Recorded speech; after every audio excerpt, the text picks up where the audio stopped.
Toplamayın zenginlik bu yer üstünde. Nerede küf hem güvey yer, hem nerede hırsızlar kazıp çalır. Toplayın zenginlik gökte. Nerede güve hem küf yemer, hem nerede hırsızlar kazıp çalmıyor.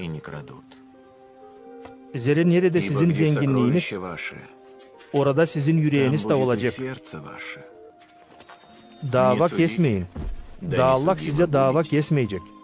Ne davayla davalayacağınız, o davayla davalanmış olacağınız. Ne ölçüyle ölçeceğiniz, o ölçüyle Allah'tan ölçülmüş olacağınız.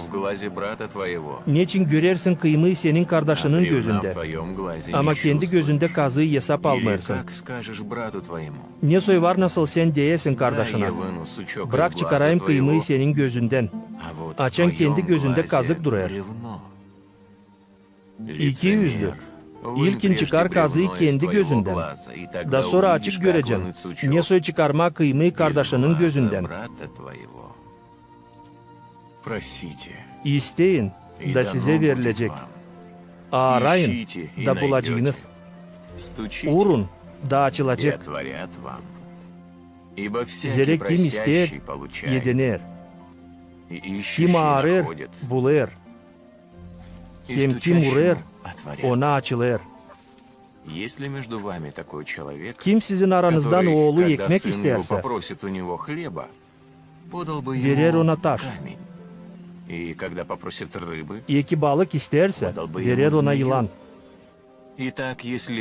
Eğer siz hani fenaysınız, bilirseniz uşaklarınıza iyi bağışışlar vermeye, ne kadar daha çok sizin gökteki babanız verecek iyi işler onlara, kim ondan isteyecek.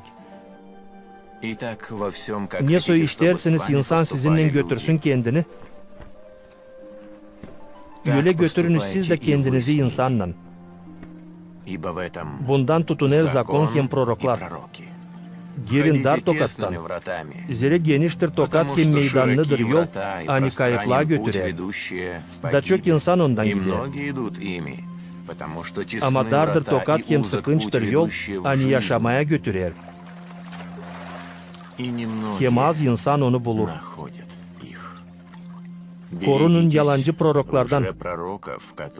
Onlar gelirler size giyimli koyun derisinden. Ama iç yandan paralayan yabanılar. Onları tanıyacağınız onların meyvelerinden.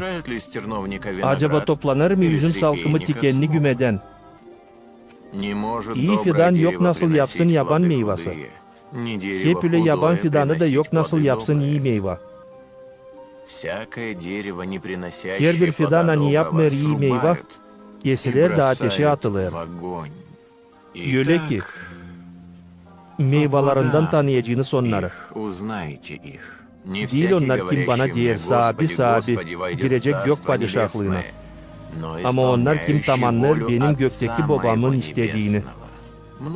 Çoğu o günü bana diyecekler, sahibi, prorokluk etmedik mi biz senin adınla? Senin adınla çıkarmadık mı biz fenadokları? O zaman açık cevap edeceğim onlara. Bir sıra bile sizi tanımadım. Hepsiniz benden uzaklanın. Kim zakonsuzlukta yaşadı? Onuştan herkesini, kim işider benim sözlerimi de tamamlar, benzedeceğim arif adama. Hangisi yaptı evini taş üstünde? Yağdı yağmur, aktı seller, esti rüzgarlar, evin üstüne yürüştüler ama ev yıkılmadı. Zira temeli taş üstünde koyuluydu. Ama kim işider benim bu sözlerimi de tamamlamıyor, benzer fikirsiz adama, hani yaptı evini kum üstünde. Yağmur yağdı, seller aktı, rüzgar esti de evin üstüne yürüştüler. Ev yıkıldı. Da bir büyük yıkıntılık oldu.